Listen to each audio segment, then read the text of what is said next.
3D Mario games have always been some of my favorites in this series, and in the Switch presentation, a new 3D title was shown off with an amazing trailer. Super Mario Odyssey is one of the games from the presentation that I'm most looking forward to, and it seems that way for most people as well. A lot about it was shown off in the trailer, meaning there's a lot to like about it. In this video, I'm going to list 10 reasons why I'm excited for Super Mario Odyssey. For number 10, I chose how the game controls. Now, because this game isn't playable in any event, we have very little information about how you actually control the game. However, when Shigeru Miyamoto was talking about it in the Nintendo Treehouse live stream, he said, quote, "With Super Mario Odyssey, we made sure that the camera controls are really smooth and easy to use, and that the Switch controllers can really serve to that, and that it feels good to control." Now, a game being easy to control is very subjective. However, let's look back to Star Fox Zero, a game that flopped mostly due to the fact that its controls were hard to learn, according to most critics, and that Shigeru himself even admitted that. Having controls that feel good is definitely something that can make or break a game, and having this information, while very opinionated, is shedding some light onto how the game will play. As for the camera being easy to use, that is something that I appreciate. Immersion is a big thing with games, and being able to adjust the camera to whatever position you'd like without really having to think about it really helps increase how immersed you are into the game. While we know nothing necessarily about the specific controls, the fact that the creator said that they feel good makes me glad that they at least won't ruin the experience. At number 9, I have the transition between worlds. It has been a tradition for Mario games to have a world map, but for Super Mario Odyssey, that doesn't seem to be the case. I say this because of this air vehicle that Mario has. It seems like a crossover between an airship and a hot air balloon, but I'm sure we'll get a canon name for it soon. Regardless, this vehicle provides a different type of way for Mario to go from world to world. World maps are mainly needed for when there are multiple levels, but in Super Mario Odyssey that doesn't seem to be the case, but I'll get into that later. Right now, I want to focus on how that's different, and sometimes a change is good. I'm not saying to get rid of the world map system because it's a great system, however having it in a different way this time makes sense. Another thing about this that makes sense is that Mario has to fly to get to different worlds. It's always felt a bit weird to me that all these incredible different types of worlds are right next to each other on the map, with almost no transition points. But now, in Super Mario Odyssey, since there's an aircraft that Mario has to go in to get to these different worlds, there isn't this sudden change anymore, which makes a lot more sense, and something that I'm excited to see. For number 8, I chose the riding mechanic. There are several new additions to Super Mario Odyssey, and this wasn't one of them. Riding things has been around since Super Mario World, and almost always features the lovable green dinosaur himself, Yoshi. However, in Super Mario Odyssey, it doesn't appear to be that way. Instead, Mario appears to be riding some lion character, which probably will be a supporting character in the game. It has to be somewhat important to the game considering that it is a statue that Mario can just jump on to ride with seemingly no limit. While I'm unsure as to why it isn't Yoshi, I'm excited that Mario will be able to ride something in the game nonetheless. As for what I think this guy will be able to do, I'm not sure. Maybe he could just attack enemies by charging into them or something like that, or something that makes it unique, like Yoshi's tongue being able to catch enemies. I think the main purpose of it will just allow Mario to travel faster. After all, it is being used when Mario is a little bit away from the desert town that he's entering. We'll just have to wait and see what becomes of this riding mechanic. At number 7, I chose that this game is geared more towards the core fans rather than the casual fans. This, like number 10, comes from Shigeru Miyamoto on the Nintendo Treehouse Live. He was speaking about Odyssey and said, quote, "In recent years, we made Super Mario 3D World, and even though that's a 3D game, it's a little bit more accessible to everybody. And so speaking of casual gamers, we have Super Mario Maker out, and we also have Super Mario Run. So when we thought about making Mario for the Switch, we wanted to make it something a little bit more on the core side." This is definitely something to be excited for. It's been a while since we got a Mario title geared towards the fans rather than making a game more accessible to those who haven't played a Mario game before.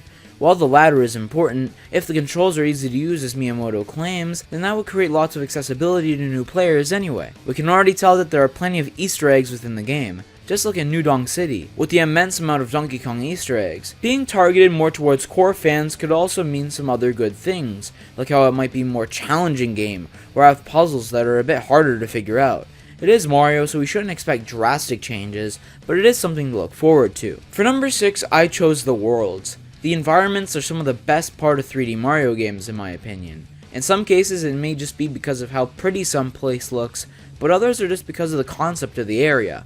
Super Mario Odyssey is already shown to be a perfect mix of the two. Obviously, being the newest game in the series, Super Mario Odyssey has the best graphics out of all Mario games, and with that comes some stunning environments, like this forest world. Others, like the colorful Crystal Field world, are examples of very unique concepts. Seriously, this is literally a world based on cooking, with food obstacles and enemies with chef costumes on. These worlds are very diverse too, and all seem to have something different to bring to the table.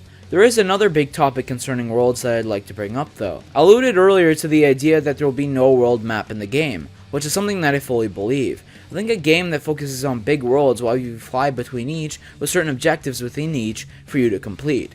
Having nice looking worlds with these awesome concepts could be very good for this idea, because you will be in these same worlds for a long time, and you'll want to be in a nice environment. This, like the controls, adds to the immersion and creates a better gameplay experience. Speaking of the gameplay experience, for number 5 I chose the minor additions. Little things can make a big difference in a game, and in Super Mario Odyssey, there are many things that you see in the trailer that just add to the charm of the game. They may not necessarily be big changes to the gameplay, but they definitely make the game a lot more enjoyable.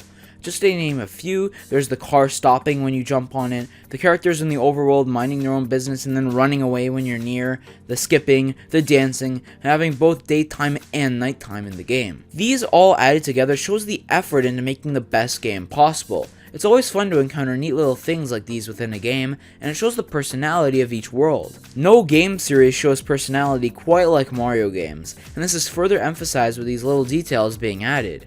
While we're on the topic of small details, I'd like to mention the details added to the enemies. Take the toxic around the piranha plants, for example. With Mario games to this scale, there's definitely an added depth when little things like these are in the game. They sure do add up and make a difference overall. For number 4, I chose the cap. If you couldn't tell just by the logo for Super Mario Odyssey, Mario's cap is a major focus for this game. We see in the gameplay that Mario could jump off of his cap to reach areas he wouldn't normally be able to get to.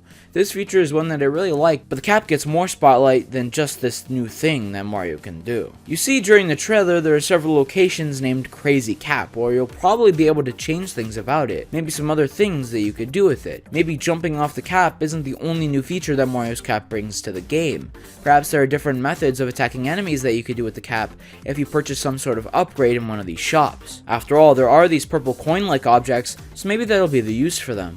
I don't think you'll be able to actually customize the hat because it is included in some cutscenes and there is a distinct design to that. If you still aren't convinced that Mario's cap is a bigger deal in this game, then look no further than this scene where Bowser stomps on Mario's and then proceeds to throw his hat at Mario. This is clearly a concept that is a big deal in this game, and I'm looking forward to finding out more about it. For number 3, I chose the new villains. Excluding Bowser, obviously, for a long time the Koopalings and Bowser Jr. have been the main enemies in Mario games, and there's nothing wrong with that. Those characters have a lot of personality, and I enjoy seeing them in Mario games. However, their appearances have been getting a bit stale, and fans have been wanting some new antagonists for the games. Super Mario Odyssey is giving us that in the form of these 4 rabbit characters flying in on one of Bowser's airships. Nothing much is known about these guys other than the fact that you will fight them in boss encounters, as evidenced by this part of the trailer, which shows one of them spewing out some poisonous liquid, preventing Mario from approaching it. I like the designs of these characters, and if their characters are built right, giving them simple but memorable personalities, I can see them being good antagonists. You can't develop the characters too much because this is a Mario game after all. However, you do need to know why they're evil and what their ultimate goal is. On the topic of antagonists, I like to mention this giant mechanical creature that's going after Mario. Maybe it has a mind of its own, or maybe it's being operated by these rabbits, or Bowser. Whatever it is, it sure looks threatening, which is great for a video game boss. While I'm talking about bosses, I'll move on to number 2, being the premise of the story. This game isn't going to be released until the holiday season, but we already know some of Bowser's motives for the story. Like I mentioned before, I definitely don't want the story to be the biggest focus of this game. It's Mario, and nobody plays a Mario game for the story. They play it because of the incredible platforming that it offers. Story isn't a bad thing though. As long as the moments when potential scenes are included feel right and don't detract too much from the main gameplay, I could see it working out very well. But what is this motive that Bowser has that I mentioned? Well, it is what it usually is, to kidnap Peach. However, this time we know the reason. For a long time in regular Mario games, Bowser has kidnapped Peach and no specific reason has been given for his doing so. This time we do know the reason. Bowser wants to marry Princess Peach, and this is shown with wedding posters and with this airship scene, which we get a glimpse of near the end of the trailer. Bowser wants to marry Mario's girl, and this does not only provide a reason to why Bowser wants to kidnap the princess, but it also gives Mario an even bigger motive to rescue her. I get this plot is very similar to that of Super Paper Mario's, however the side villains could be a good element to differentiate the plot of the two games a bit further. They could be part of a subplot that's different to that of what Bowser's doing, perhaps causing chaos in different worlds, but they could get in your way to stop you from preventing the marriage from happening. These hints at the story really intrigue me and get me excited for the game, which is why this is number 2. And for number 1, I chose the sandbox style of the game. Super Mario Odyssey is a game made in the style of Super Mario 64 and Super Mario Sunshine. Personally, I've wanted more games in the style of both for a long time. Super Mario 64 is one of my favorite games, and I've loved the concept behind it, where you were set in a castle and go into paintings that contain these big worlds with multiple objectives to do, and Sunshine was a great way to build on that sandbox style of gameplay that 64 introduced. But after Sunshine, we received the Galaxy games, which were much different.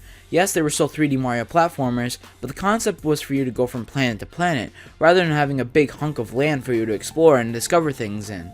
I love the Galaxy games, but they were way different from 64 and Sunshine. Then we received 3D Land and 3D World, which were 3D Mario games but were in the style of 2D titles. The objective and style of these levels is the exact same, and while it was nice to see some more 3D gameplay, those two games are basically normal 2D Mario games with another dimension. But now, we're finally going back to the roots of 3D Mario games.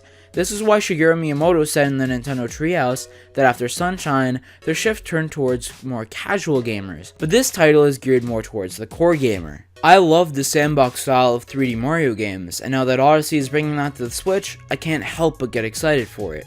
Through this list, you might have noticed that a lot of my points tie into each other, and because of that, I was planning on putting out a general discussion style video for the game. But I hadn't put out a list in a while, so I know a lot of you wanted one, so I decided to make this a list video. And if you're interested in some of my others, you can click the link on screen to check out the playlist that I have created specifically for my list videos. And leave a comment below suggesting what type of list you'd want to see in the future. Remember to like and share this video if you enjoyed it, and thanks for watching. Subscribe for more.